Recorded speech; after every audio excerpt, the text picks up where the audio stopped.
Yeah, we are on. Okay. Now, already you're familiar with what I'm going to discuss in today's classroom. Okay. Uh, you have a large number of videos now at your beck and call. You can watch them anytime. You have links to them in your WhatsApp, and I think all of them are quite simple. Okay, very easily accessible to students at your level. Okay, so I'm going to talk about the Old English people, their culture, their language, their literature, quite a few things. All right. So some of which I have already mentioned in my previous classes. Okay. So there won't be a break today. I'll continue for about an hour and a half and then leave you. This is a specially arranged class. All right. So as we know, the Old English people, the Angles, the Saxons, and the Jutes arrived from the European mainland to the small island called England. And they arrived in several waves, starting from around 450 AD or, uh, or CE as it is called. Our era has a new name. Earlier it used to be called AD, Anno Domini. Now it is simply known as CE, Common Era. Okay, that Christian connection is now more or less abandoned. It's called CE, Common Era. So around CE 450, the first wave of Anglo-Saxons and Jews actually arrived in Britain, and they settled in various parts of the island. Okay, and you also know that there were, after some time, there were seven kingdoms, seven Anglo-Saxon kingdoms, which was called the Heptarchy. Hepta means seven, of which, as we know from records, as we know from history, the Wessex kingdom became the most powerful. And by the 9th century CE, the Wessex kingdom had already occupied much of England, with Alfred the Great taking up the leadership of the Anglo-Saxons. So towards unifying the island called England, this move on the part of the Wessex kingdom. So we know that already. Okay. And they drove the Celts who were in Britain, both towards the west and towards the north. Some of them called the Scotch Gaelic people. They continued to live in Scotland, what is modern Scotland, and the Welsh people lived in the western, northwestern part of England, and in a county called Wales. So this is roughly the political history. And as we know, by the 9th century, I think early in the 9th century, there were invasions from people who were called Scandinavians, because they came from the Scandinavian peninsula. Okay, we saw in the map where Scandinavia is. Scandinavia consists of two or three jutting pieces of land called Sweden, Norway, Finland, and of course an island called Iceland. These are the countries which constitute Scandinavia. So the Scandinavians are actually cousins of the English people. We know that. They are also a Germanic people. They belong to the North Germanic family. All right. So the Scandinavian invasion is actually the invasion of a distant group of cousins. And you'll also learn how the Scandinavian, they are also called Vikings. Okay. Viking, Vikings invading England in the 9th century. And they did not leave England, remember. They settled in England and were absorbed by the population. So you don't have a special Scandinavian presence anywhere in England, although in the areas where they settled down, you can see the influence of the Scandinavian language. Okay, many places which are called Thorp, Thorp. Look at the map of England and try to find places which were the names of which end with Thorp, Thorp. There are many. They are areas where the Scandinavians or the Vikings first settled. All right. So, and their language contributed a large number of terms to English, along with the pronouns like we. Even the grammatical categories were contributed by Scandinavians. Okay. A large number of you, if you look at any good book on Old English vocabulary, you will find the Scandinavian contribution. Okay, and quite often there are cognate or related words in the Anglo-Saxon languages because, of course, these two languages are closely related. Uh, one which belongs to the West Germanic family, and the other belonging to the North Germanic family. All right. So this is the history. This is the political history part, and we learn what happened to England during the Norman period. That is later, much later. We are now in the Old English period. Okay, and there are other interesting bits of information about Old England. One, we know that the Celts in England had already been converted to Christianity. Okay, in several ways. One, because the Roman Empire had collapsed by the beginning of the 5th century, just before the Anglo-Saxons came. But before the Roman Empire collapsed, if you examine European history, you will find that Christianity had been made the state religion by the Roman Empire. An emperor called Theodosius. Okay, he adopted Christianity. He declared Christianity the state religion of Rome. Okay. So, not Theodosius, I got it wrong. Dionysian, a Roman emperor called Dionysian, declared, because that was in the 4th century, early 4th century. So since then, the capital of the Roman Catholic Church, or it was not called the Roman Catholic Church, it was simply called the Church, Christian Church. The term Roman Catholic was applied later on, when a section of Christians split from the main church and formed separate churches.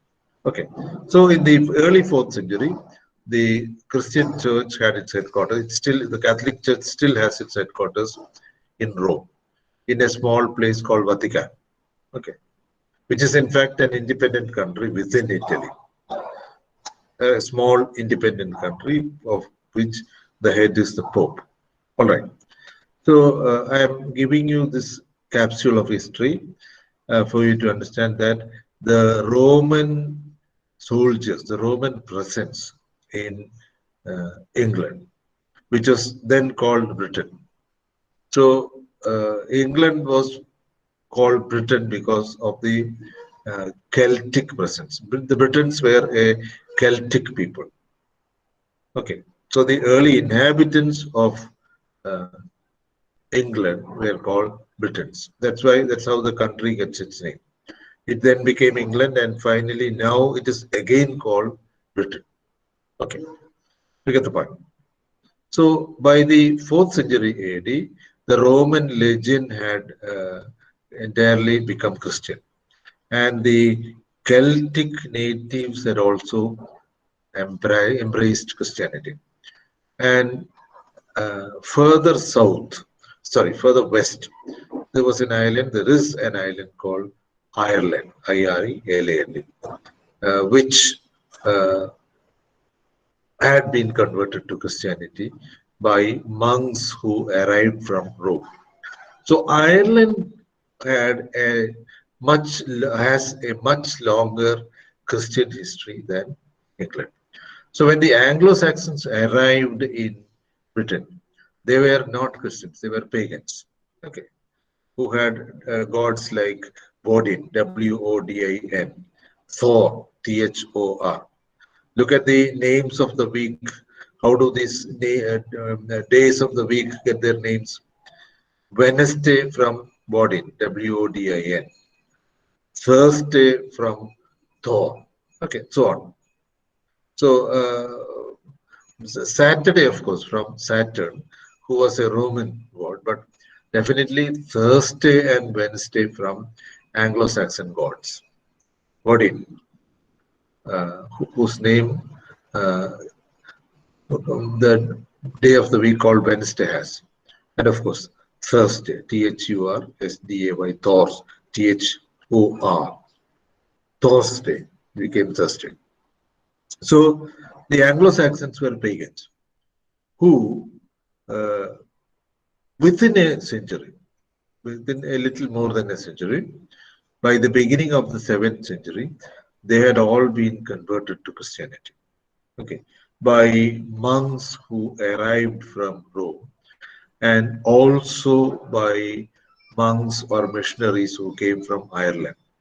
Okay, one missionary called Patrick is now a saint in the church, Saint Patrick. Okay, well known. He was Irish. So the Irish were responsible, primarily responsible, along with the Roman monks for the conversion of England to Christianity by the early 7th century. Okay, now this phenomenon, this event, the conversion of England to Christianity, had other important results. What are they? One, that excuse me. One, that the uh, literature, which we call Old English literature, underwent a dramatic change because early Anglo-Saxon literature is entirely pagan, okay, consisting of pagan sentiments about war, seafaring, okay, explorations, nature worship, description of nature. So the Anglo-Saxon epic called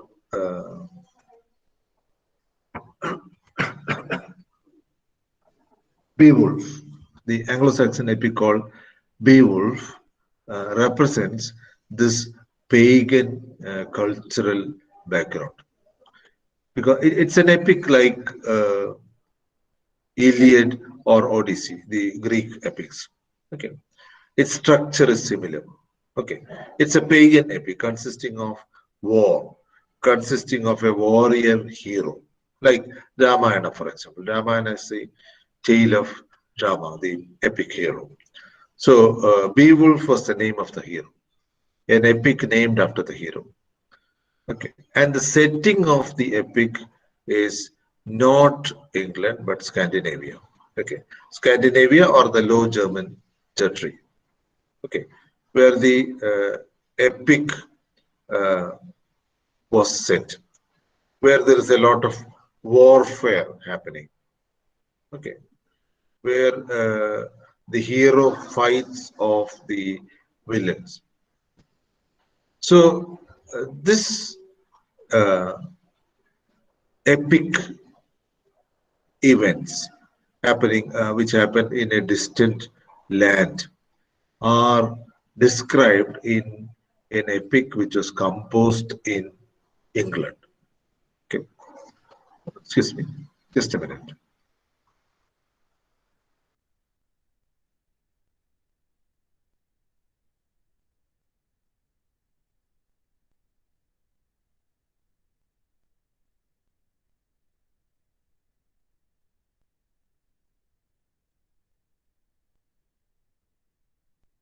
We're back.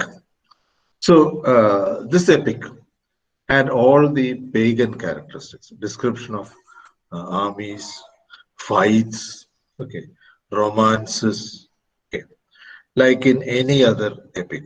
And this is a very small epic by the standards of the epic, only 3,000 lines.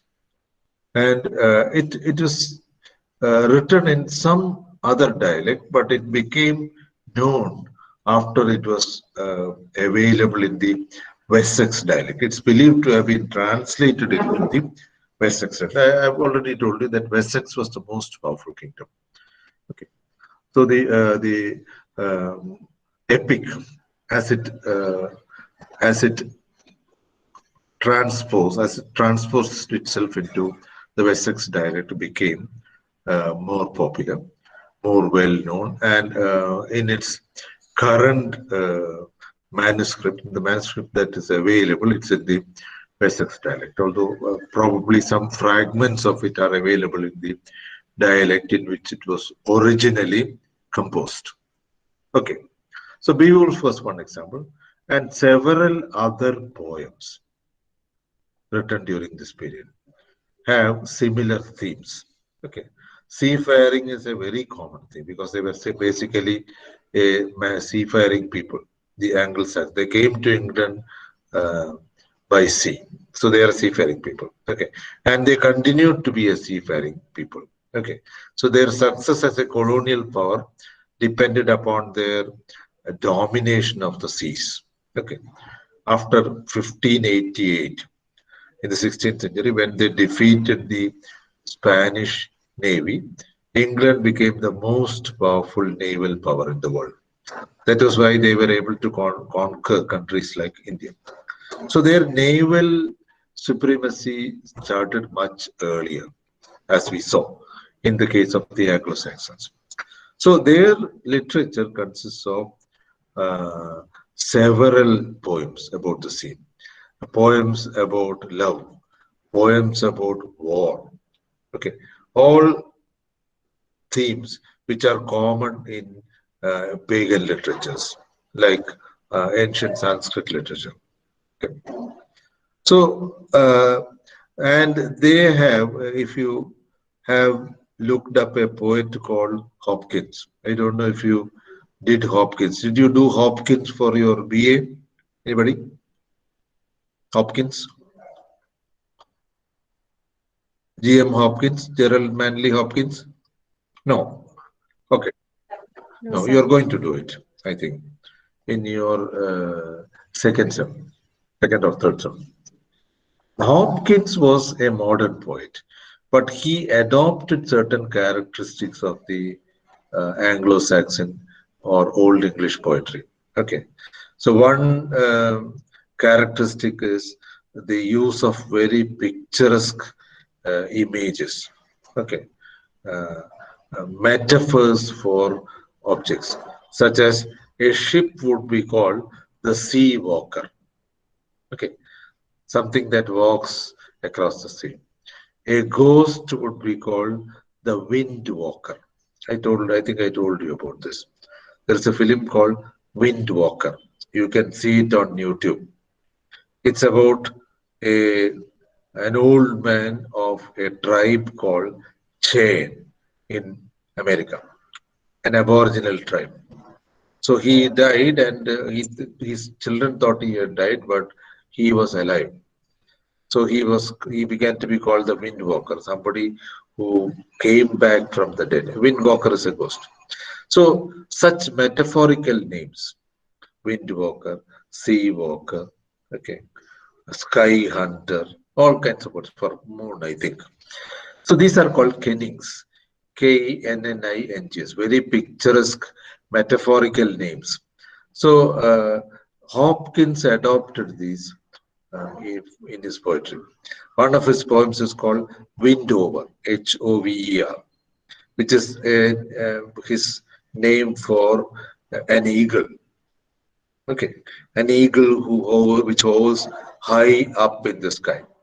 Windover, it's called one of Hopkins' most famous poems.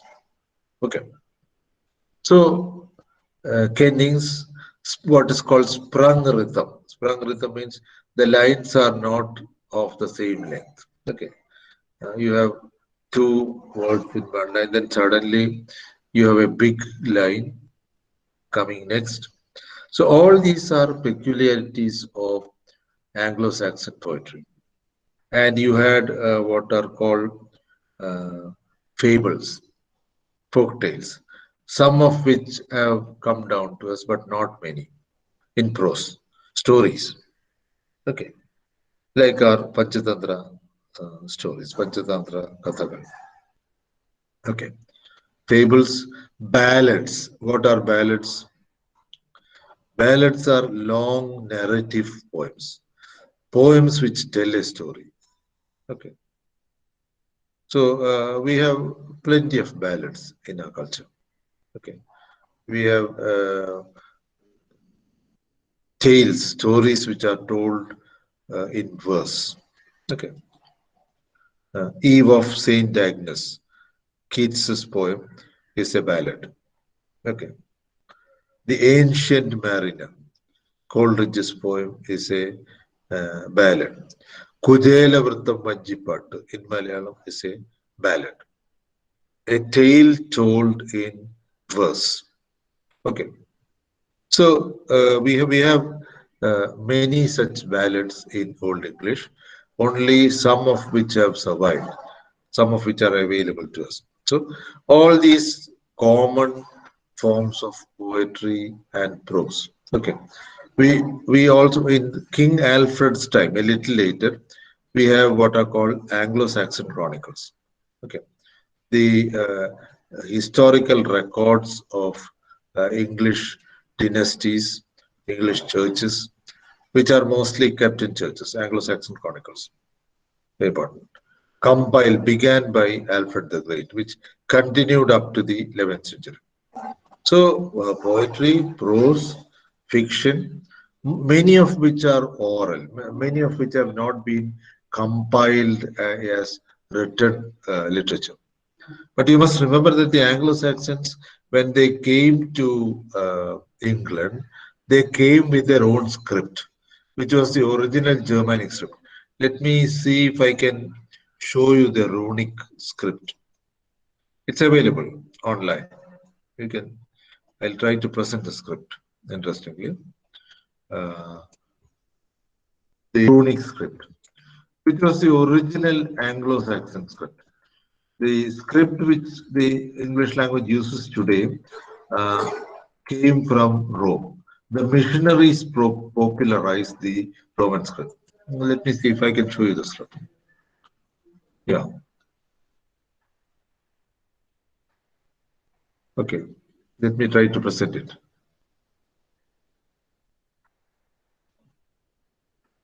Yeah.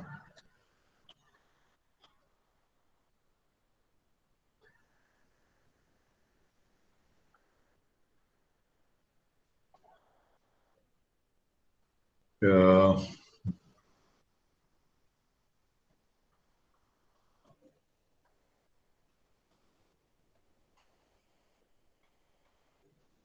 I'm sharing this script, sharing this window. You can see this.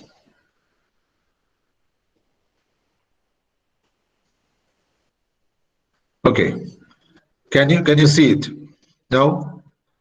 Yes. If you can't see it, Yes, say sir. you Yes, can sir. see. And look Yes, at these sir. letters, very strange kinds of letters. Okay.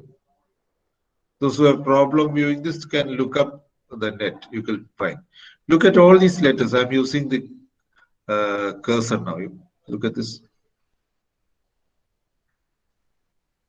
Very few are available today. But I'll show you some scripts which are available, some alphabets which are available as phonetic letters in the international alphabet. Let me see. They are not available in English today. Um, yeah, where I'm putting the cursor here. Sir, the sound that you have in sing, thought, etc. It's pronounced with a fricative sound. This is now available as a letter in the international alphabet. Uh, this is available as another symbol in the alphabet. Then this the uh, of course modified, not exactly like this, but this is a script. Remember, okay. This is a text in the runic script. Okay. And some of the letters are common to the runic script and the Roman script. See, you have X here, P, M. Okay. You can go on seeing such. Right. So my point is that they brought the script with them when they came to England. So some of these writings are still available. So remember that the English that we use today, the script that we use for English today was a later edition, which came from the Roman Empire, which was brought by missionaries. Okay, and even today there are other scripts available in. For example, you can think of the Greek alphabet.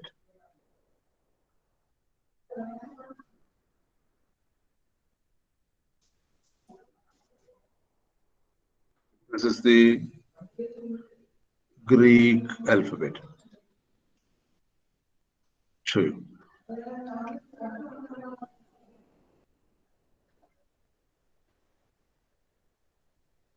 Try to share this.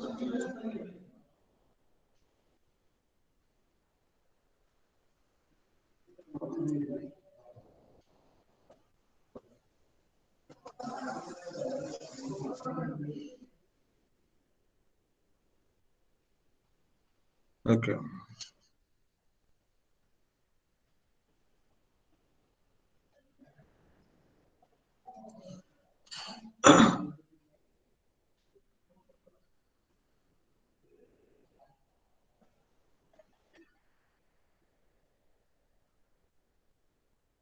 The runic script, the Greek alphabet. It's coming up.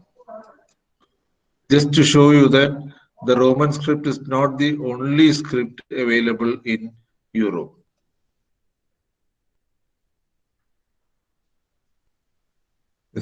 Just a minute.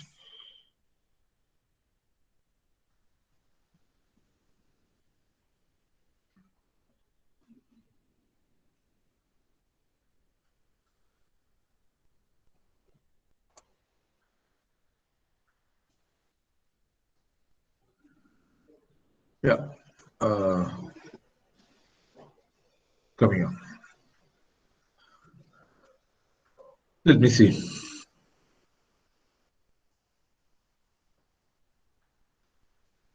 Yeah.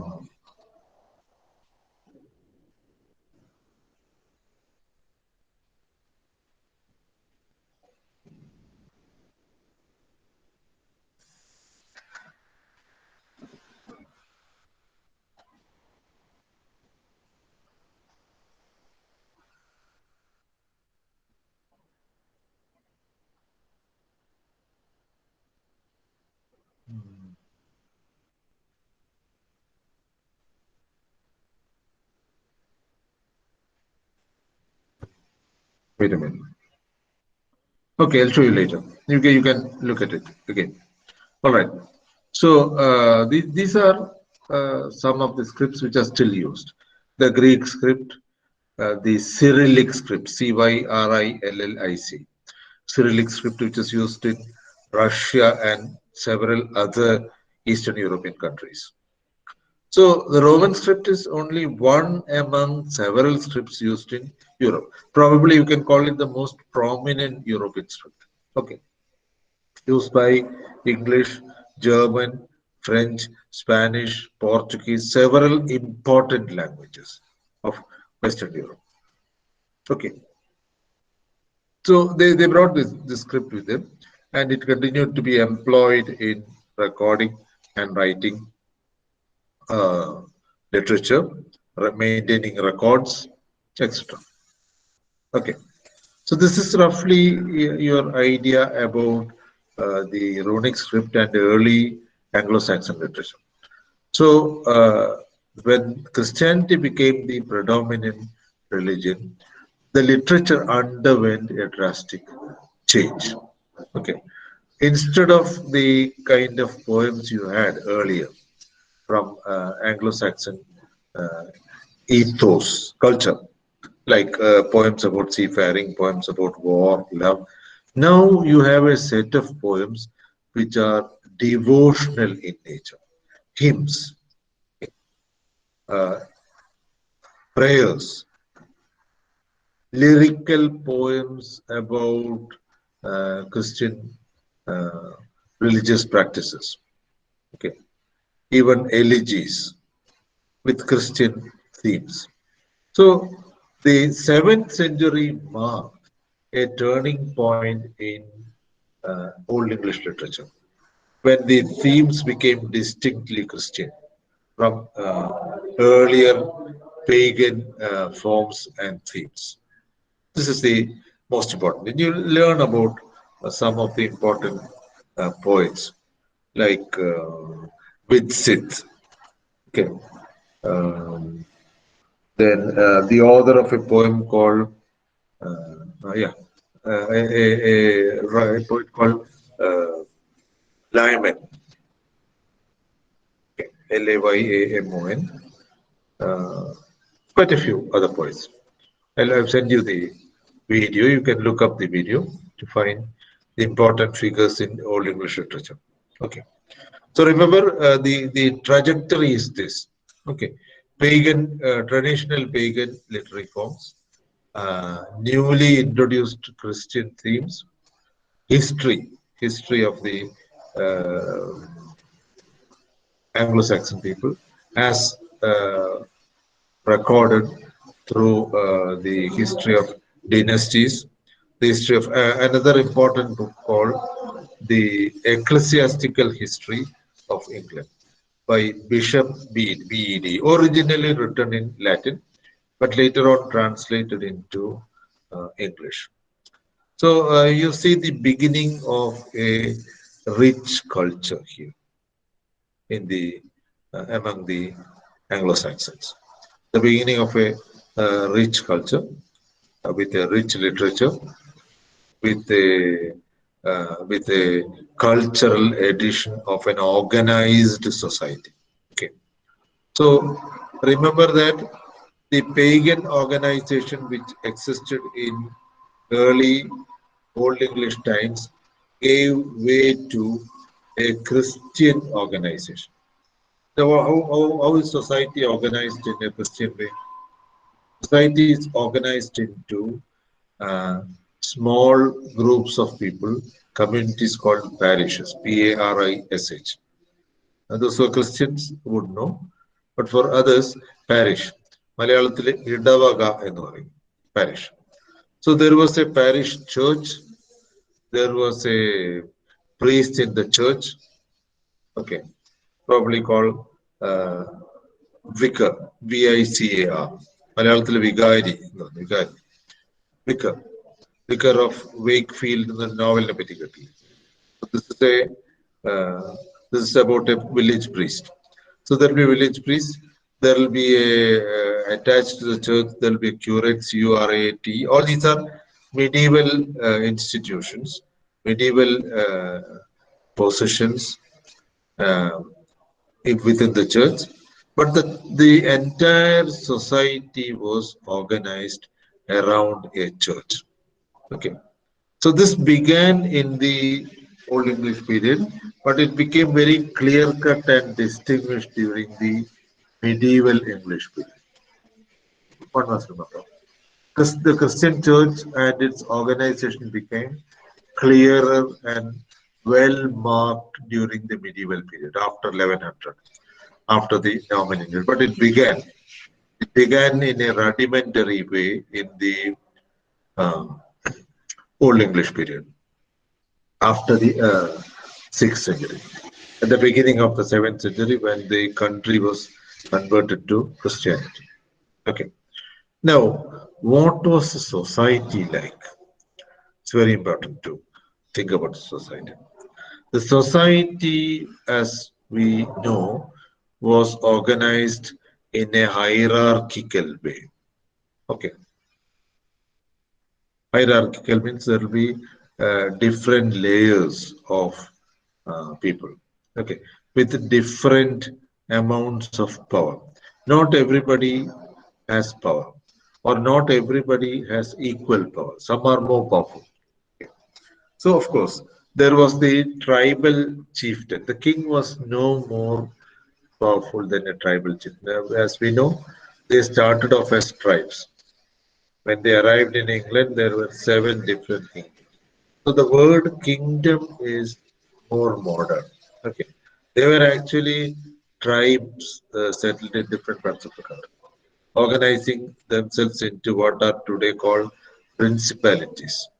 Okay, നാടുകൾ, നാടുവാഴി, as you say in Malayalam. So the kings were simply feudal chieftains. Naduva, not the kind of powerful kings that came to the scene later.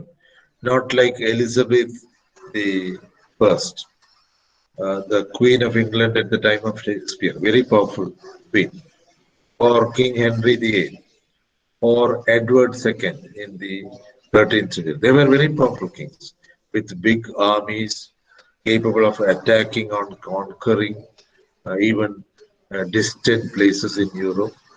So our kings during this time, the Old English period, were no more than feudal chieftains. And there were two classes of people. Eorls, Eorls. We hear this name later. A feudal lord was sometimes called an earl, Earl. So here in this period, they are called Eorls. And Cheols, I think the spelling is Cheaeorls. Okay. So Cheols were the underclass or the working class. Okay. Who were uh, inferior to the ruling class. The Aeols were the ruling class. But remember, at this point of time, the social distinctions were not that sharp. Not sharp enough to prevent uh, a movement, mobility. So, for example, a Keol could become an AO. Okay, social mobility was permitted at this time. Women owned land, very important. In the medieval period, they did not own land. Feudalism does not allow women to own land. So in the Old English period, women owned land. They were landholders. Okay, and the look at the names. As I said, Earls later had the name Earls, EAR. So there are different kinds of feudal chieftains or nobles in people with different titles in England. Earl is one, or you can simply have Lord, Count, Count, Baron, Baron. All these are uh, positions, okay, or titles that people in the upper class had during the medieval period. So, which is why I often advise students to read novels of the 18th or 19th century, or even 20th century novels of writers like P.G. Wodehouse, Wodehouse, a very interesting and humorous author. So, in his novels also you find people with titles like this: the Earl, okay, the Count, okay, the Viscount, Viscount, Lord, Baron, okay. All these are titles which English upper class had once upon a time, feudal upper class had. So, in the Old English period, class distinctions were only beginning. Okay. You do not have clear-cut class distinctions, as I said. So in the medieval period, it was very difficult or almost impossible for a serf. A serf was a landless peasant. We'll learn more about serfs later on. But after 1100 CE, the people who were called serfs, they had other names like Cotter, Cottar, villain, Villein. Yeah, the name villain that we have, the word villain, which we have today, uh, is derived from the name of these landless poor peasants, workers, because it is a French word. People assume that the villains had essentially a bad character. വിശ്വസിക്കാൻ പറ്റില്ല.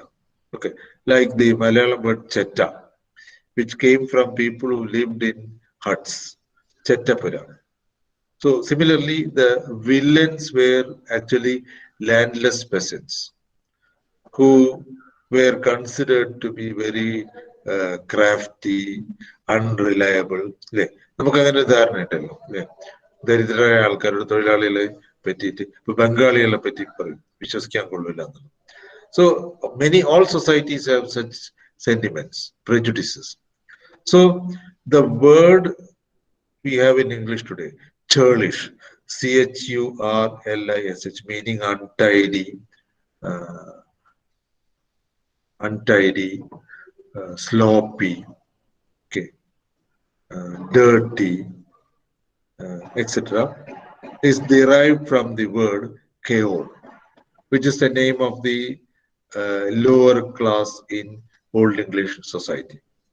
Okay, and their lifestyle of the lifestyle of the Old English people was also simple. Barley was an important crop, and they distilled a kind of liquor which is called rye, R-Y-E. Okay, they cultivated, they domesticated pigs, cows. Okay, in all essential characteristics, a slightly advanced tribal society, nothing more than that. Although we find that by the time Christianity became the state religion, their attitude to life, their beliefs, their ethos, everything had changed. They had become a more disciplined people. They had been organized, they had already been organized under the Christian church. So this is roughly their social history. About their dress, you have images available on the net, what kind of dress they wore. Okay, very simple, often using the hides of animals.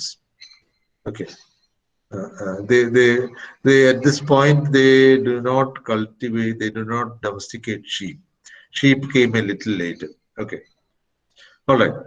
So this is the picture that you get about the Anglo-Saxon people, their social life, their food.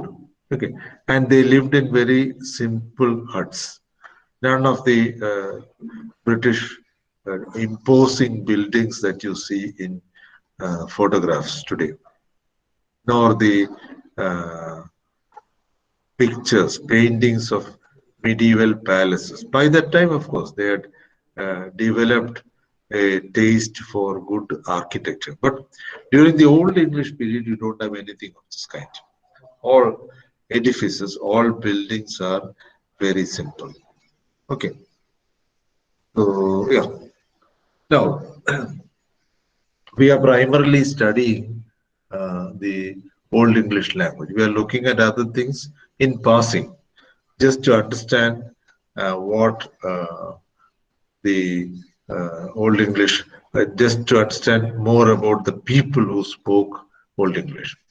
Now, as I told you in the very beginning, Old English had much of the properties of its parent language, Germanic.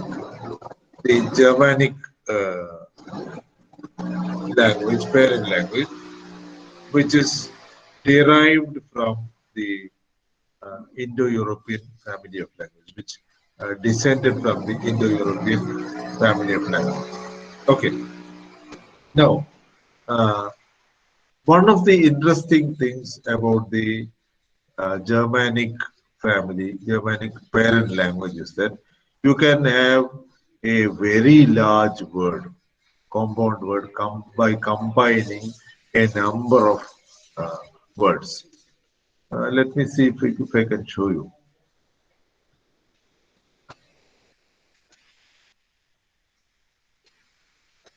Now, this is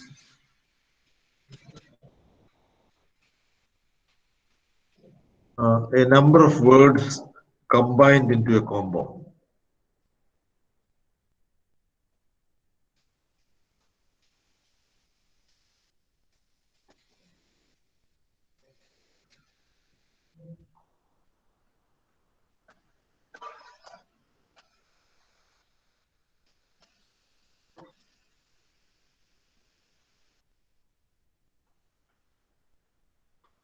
Yeah, there are large words given here. I'll try to present this page. Okay, you can have a look.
Don't know what's coming up. Let me see. What's coming up? Is it the same screen? What do you see? Is it the same screen?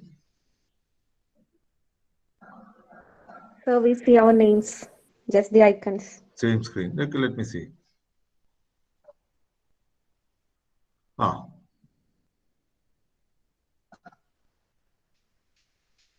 Oh, what about what do you see? The web page. Ah, you see website. Okay, look at it. This the website discusses the uh, long German words that you can find. Can you see it? Yes, sir. Okay. Can you see it? Yes, sir. You can see it. Okay. Now, the longest words in the German language. Okay. Look at this very long word. I'm putting my cursor here. Okay. Can you see it? Yes, Yes, sir. sir. Ah, Yes, sir. 79 letters. Okay. Big word. And its meaning is this. You look at where I'm putting my cursor. Association of subordinate officials of the head office management of the Danube Steamboat Electrical Services. So in English, look at the number of words we have. 1, 2, 3, 4, 5, 6, 7, 8, 9, 10, 11, 12, 13, 14, 15. 15 words. All of which you can have in one single word in German. This is how they write it. Can you see the word? Can you? Yes, Ah, sir. this is the word. Yes, sir. This is the word. See this. So this is how the German language was. I can show you even longer words. Okay. So the German language has a way of combining words into big words, compounds into big. This is a good example. In English, you need at least 13 words to do that. Association of subordinate officials of the head office management of the Danube Steamboat Electrical Services. So this long word. So Old English had this property of combining. This property is called uh, agglutination. Agglutination means combining, stacking one word over the other. So German, the parent German language was an agglutinative language. Same English, Old English was also like this. Okay, I don't have examples to show you here, but you can look up those videos. You will find examples for Old English compounds like this. Of course, probably not as large as this, but certainly large compounds. So this was one characteristic of the uh, Old English language, which it had inherited from its German parent language. Large compounds. All right. Now, that is one thing. It's agglutinative. Secondly, I think this is very important. You have a look at those videos I sent you. It was a highly inflected language. What do you mean by inflection? Inflection is the property of a word changing its shape by adding small particles. For example, I say Germany, and then I say Germany's uh, territory, or German territory, or Germany's debts to Europe. Apostrophe S. So this is called inflection. So a word changing its shape by adding small particles for various reasons. Okay. For example, if I have a word like he, okay, to put it in another case, I must have him. To put it in the genitive case, I must have his. So him, he, him, his. This is called inflection. Similarly, for number, cow, cows, plural. Some languages have plural and dual. Sorry, dual and plural. Dual means two numbers. Plural means more than two. Sanskrit has three numbers. Ramaha, Ramo, Ramaha. People who learn Siddharupa. സംസ്കൃതം പഠിക്കുന്ന അങ്ങനെ സിദ്ധരൂപം എന്ന് പറഞ്ഞൊരു പുസ്തകമുണ്ട്. അതിൽ കുറെ വാക്കുകൾക്ക് ഇങ്ങനെ 3, 3, 7, 21 രൂപങ്ങളുണ്ട്. രാമ, രാമോ, രാമാഹ. രാമ ഒരു രാമൻ, രാമോ രണ്ട് Raman, രാമാഹ രണ്ടിലധികം Raman, Rama, രാമോ, രാമാഹ. So this is called singular, dual, plural. English has now only two numbers, singular and plural. But in the Old English period, I believe English had three numbers, singular, dual, plural. Arabic has three numbers, singular, dual, plural, like Sanskrit. So the noun changes its shape depending upon what number it is, singular, plural, or dual, if you have a dual in the language. So this is called inflection.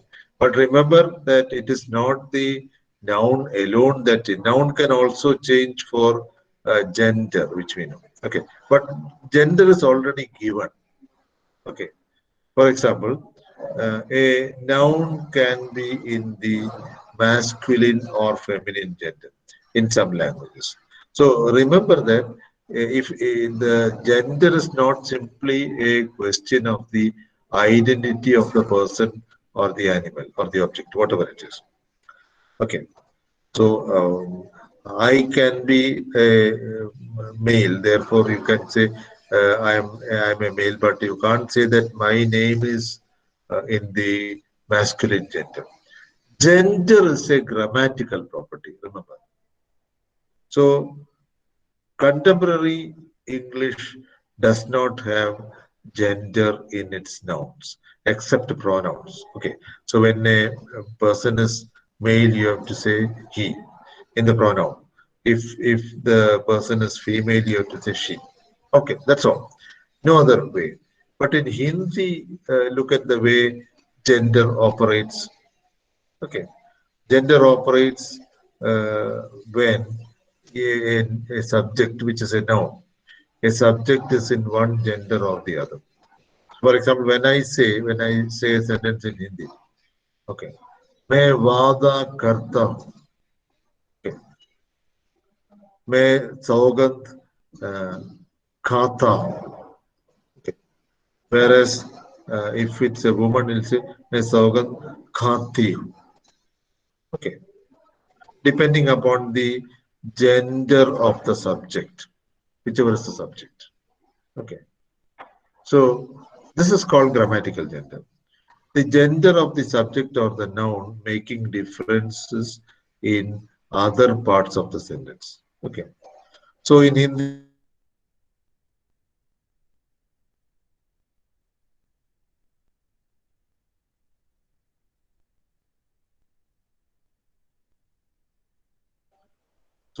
in Old English, you have to change the shape of the uh, verb depending upon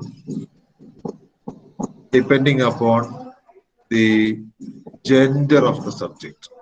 If it is male, one form. If it is female, another form. So look at this. This is a very interesting thing. Many languages still, Malayalam does not have gender, grammatical gender at all. So, നിങ്ങൾ സ്ത്രീലിംഗം പുല്ലിംഗം എന്നൊക്കെ പറയുമ്പോൾ മനസ്സിലാക്കേണ്ടത് അത് it is a grammatical category. In some languages, all nouns have to be classified as male, female, or sometimes neutral. Three genders are available in some languages. Gujarati has neutral. Okay. So Hindi has only masculine and feminine. Gujarati has all neutral gender also.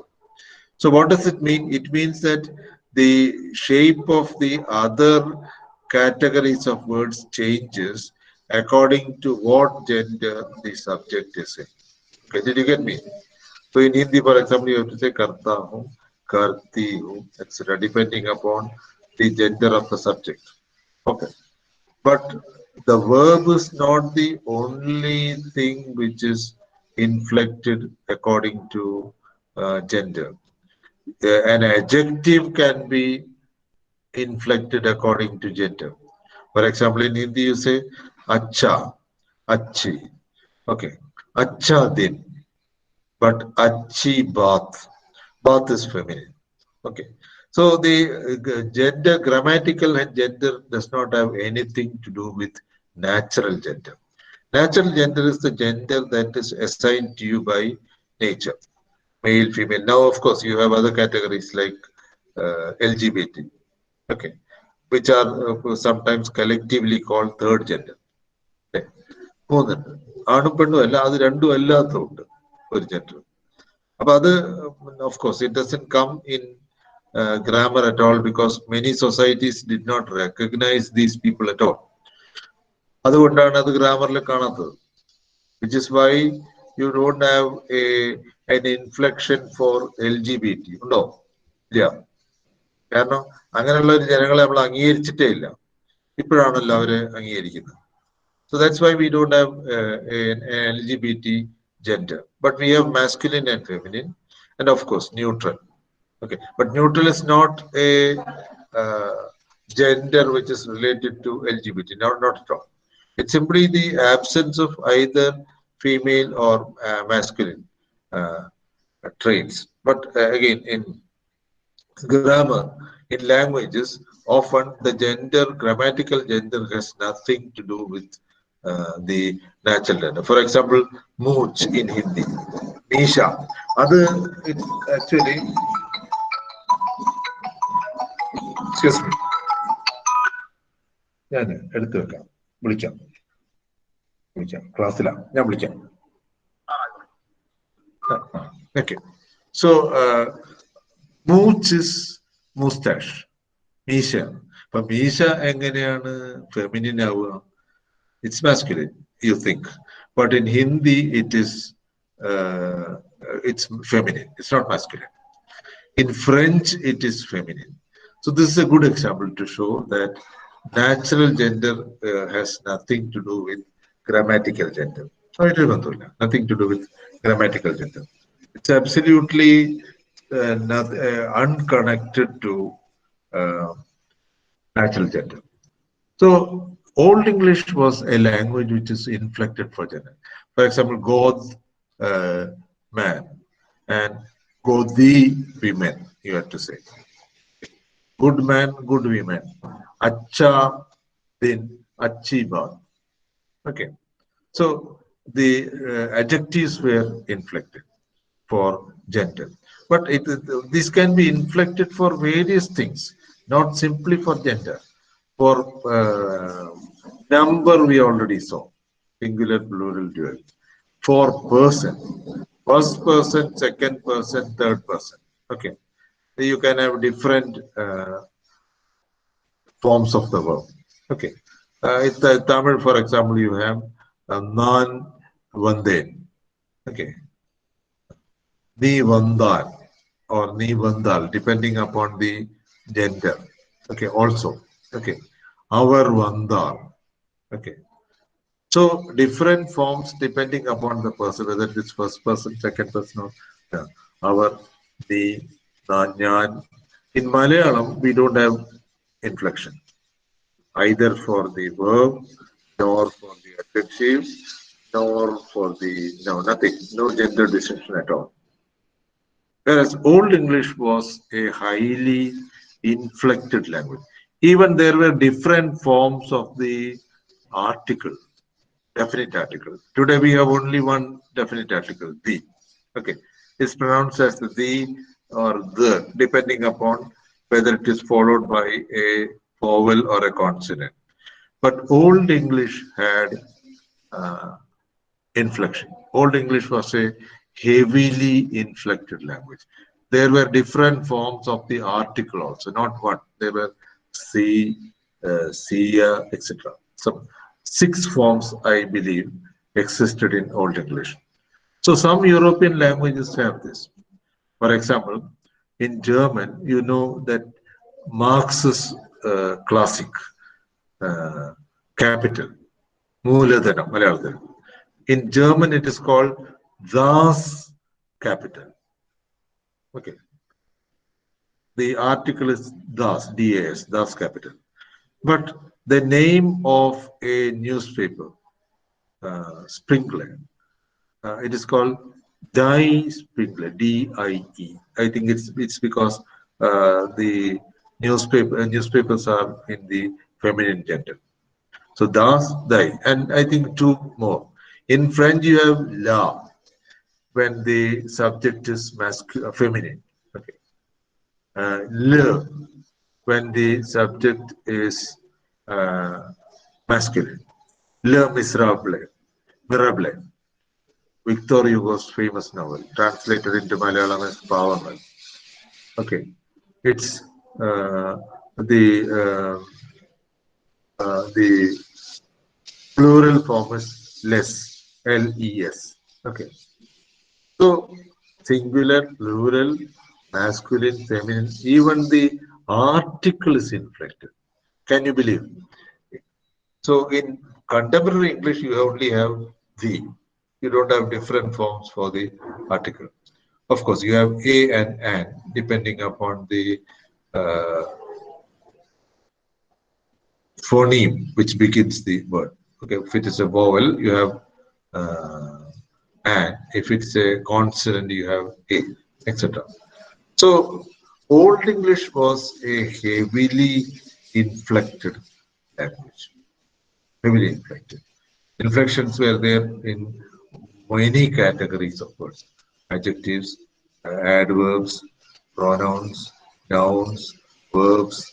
All the 5 major categories of lexical words, not even grammatical words like the article, were inflected.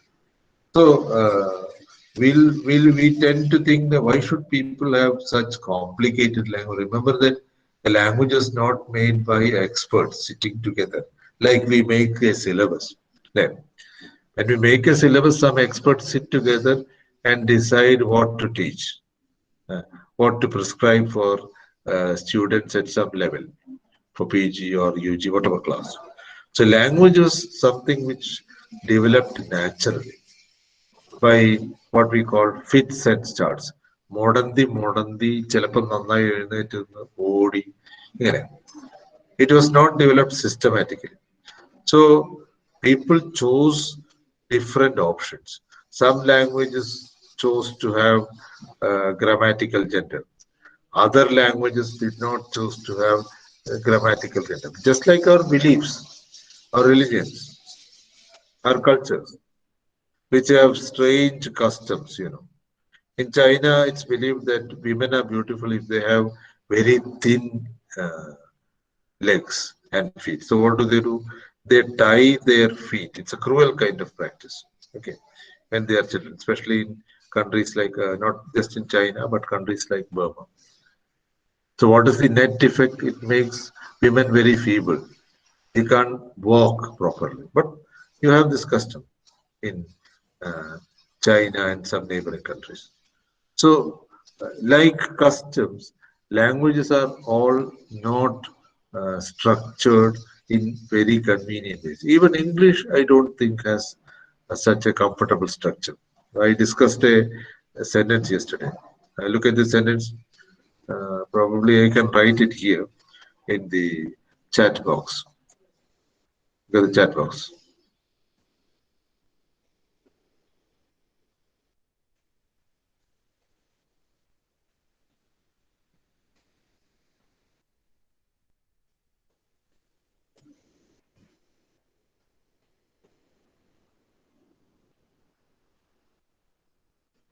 Okay, I think you can see the sentence now. Okay, I posted it. Look at the chat box. The patient, the nurse, the hospital hired, admitted, met Jack. Did you make head or tail of it?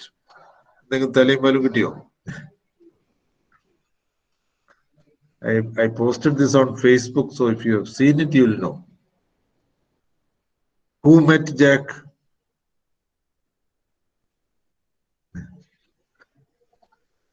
You can see the sentence, right? So Yes, who sir. met Jack? Can you rephrase the sentence in a better way?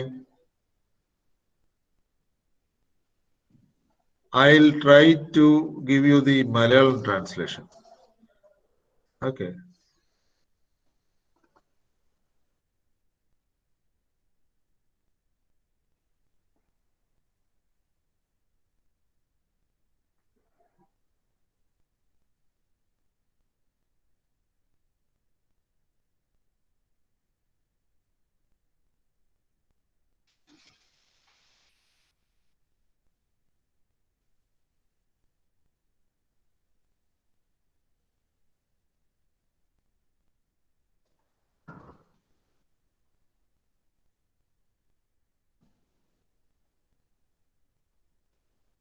Okay. Can you see the Malayalam sentence? Is it clear? Yes, sir. വളരെ clear അല്ലേ? Yes, sir. സംശയമൊന്നുമില്ല അല്ലേ? Yes, sir. Okay. ഇതാണ് പറഞ്ഞത്. Some languages appear unnecessarily complicated to speakers of other languages. But for the English speakers, there is no problem. Did you see the sentence? Look at the sentence again. So the sentence says something about a patient who was admitted by a nurse who was appointed by a hospital and who met Jack. Did you get it? The hospital hired the nurse who admitted the patient who met Jack. Clear? അപ്പോ നിങ്ങൾക്ക് ഒറ്റയടിക്ക് മലയാളമാണ് നല്ലതെന്ന് തോന്നും അല്ലേ? തോന്നില്ലേ? Yes, sir. അതാ പറഞ്ഞത്. So languages have such properties which appear difficult to others. പക്ഷെ മലയാളം ചിലപ്പം പ്രശ്നമായി തോന്നും അല്ലേ? For speakers of other languages. Okay. For certain constructions in Malayalam, like for example, when I ask somebody, ചേട്ടാ മരിച്ച വീട് എവിടെയാ?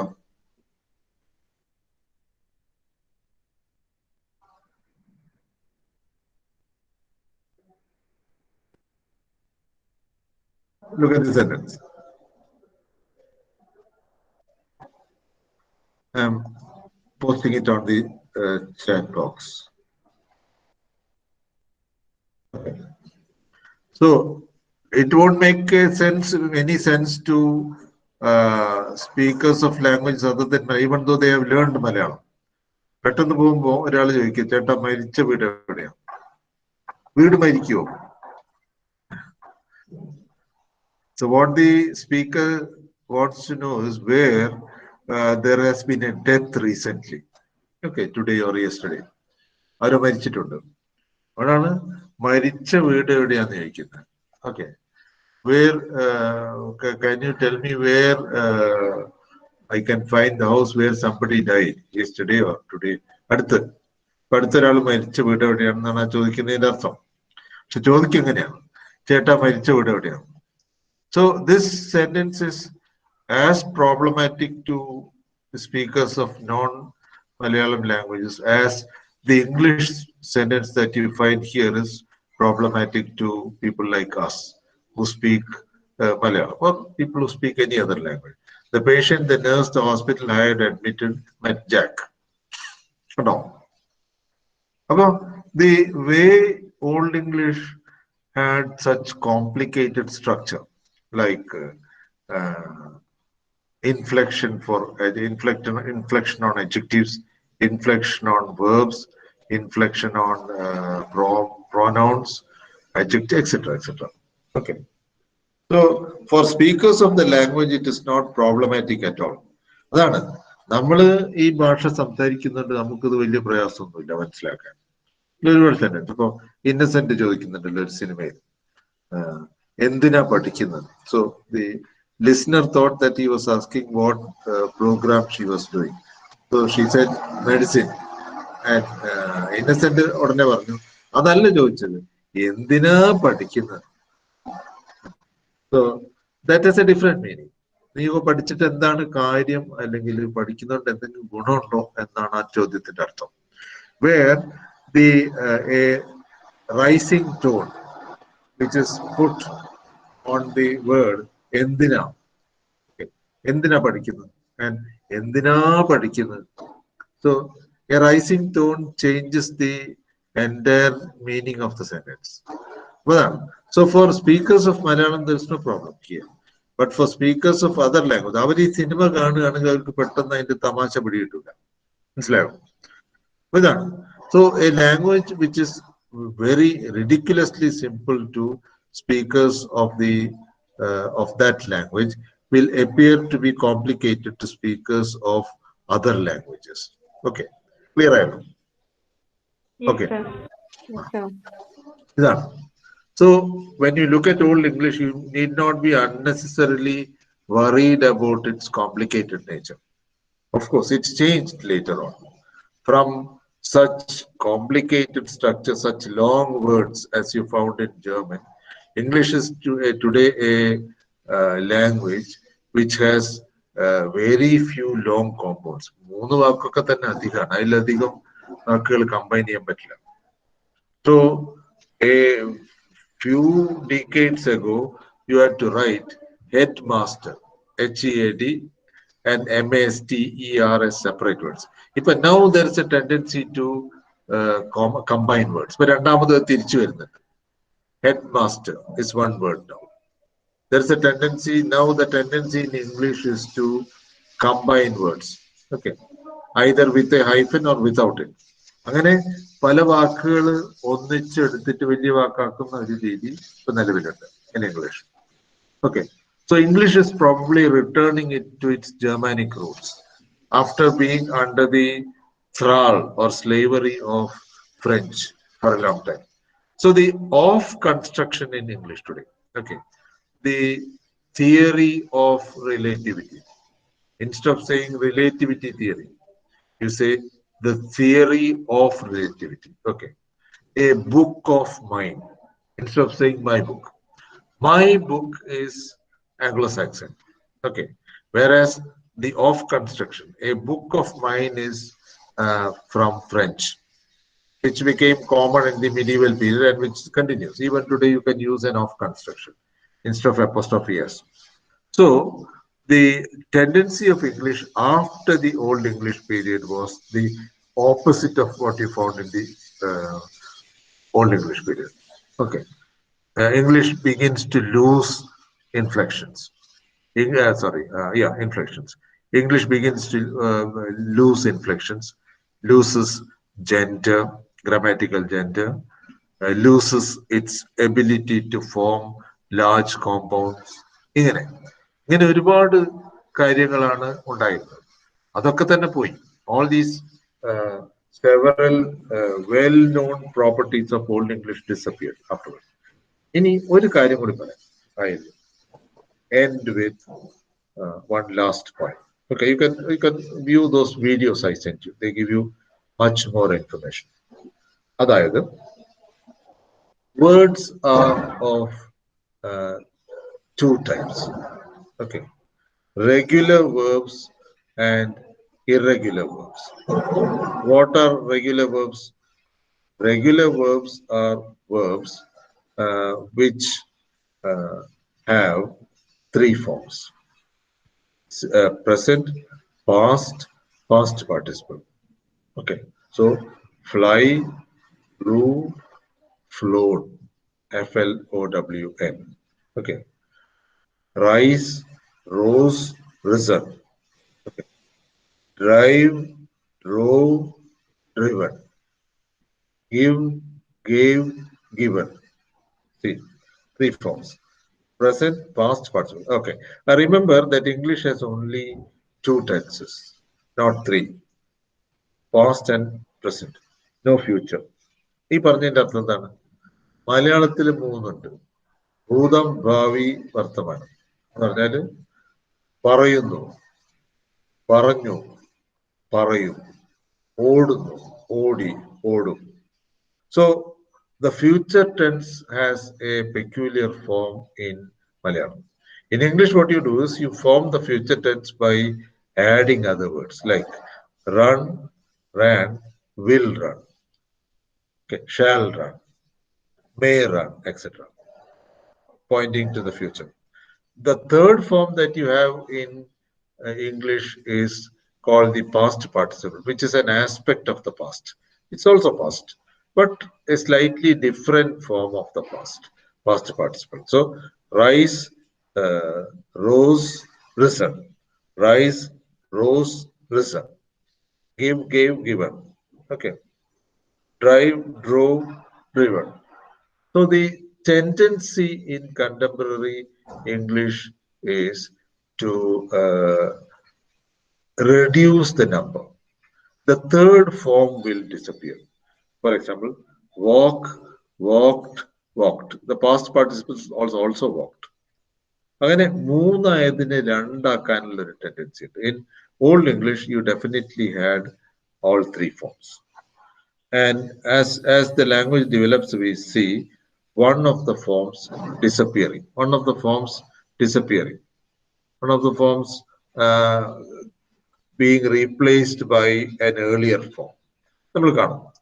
So this is quite common in Old English. Old English മാറുന്നതിന്റെ ഒരു പ്രത്യേകതയാണ്.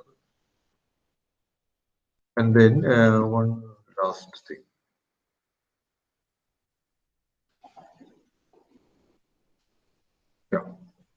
Yeah. Okay. Well, the number of irregular verbs, the number of verbs with three forms is becoming less and less. So in English, in many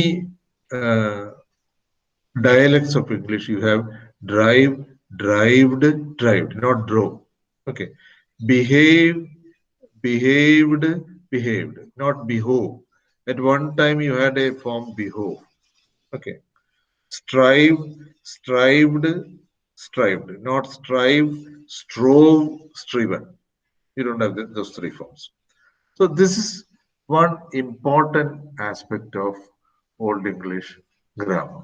So gender, inflection, regular, irregularity, and as far as the morphology of inflection.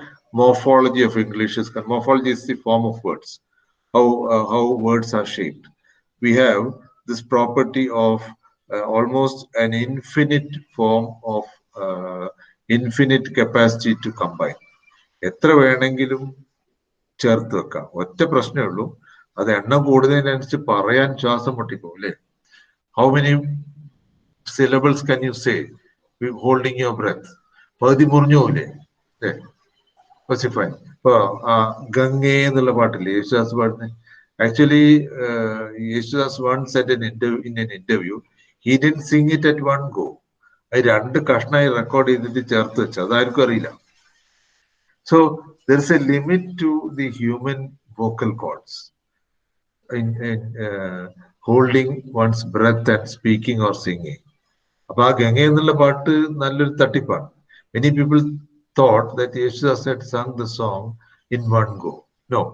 The two pieces were joined together later, and so that it appeared that Yeshus was singing that long alap in, I think it takes more than 15 seconds, 15 to 20 seconds at one go.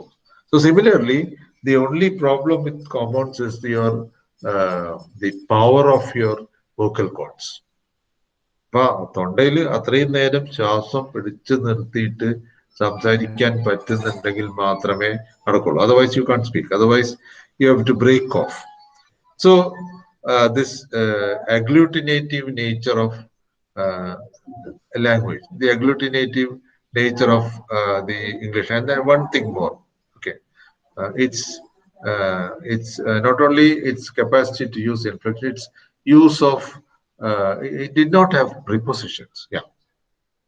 Like the prepositions that we have today. Okay. Malayalam also does not have prepositions. But കിണർ, കിണറ്റിൽ എന്ന് പറയാം.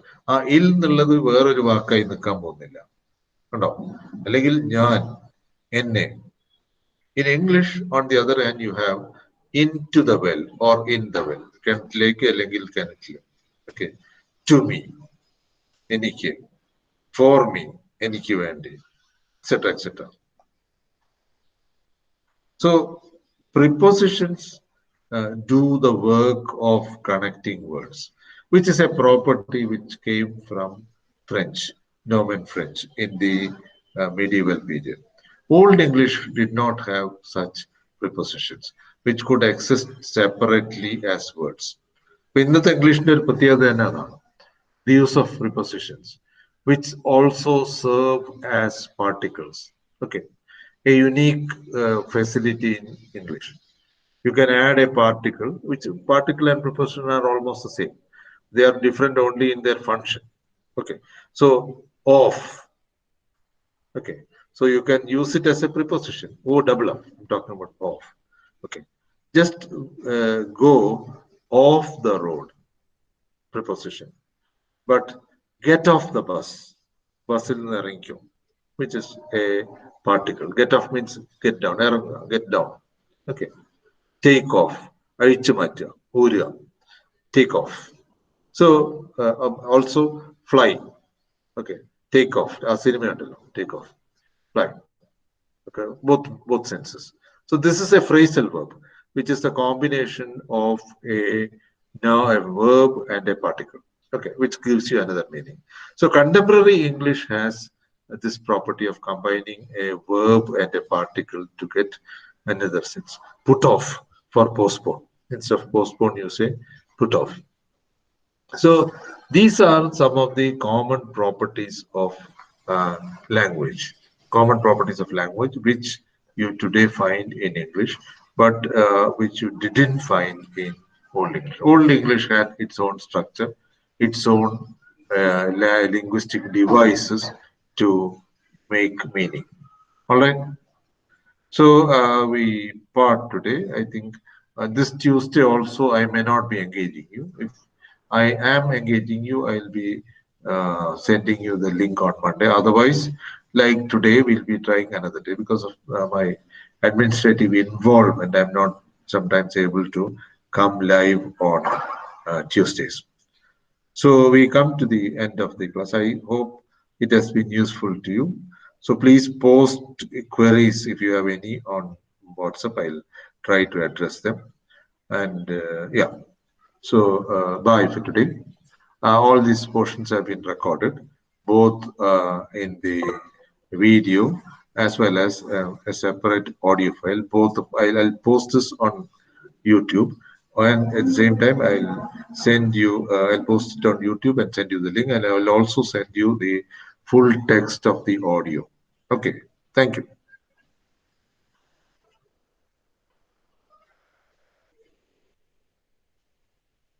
Thank you, sir.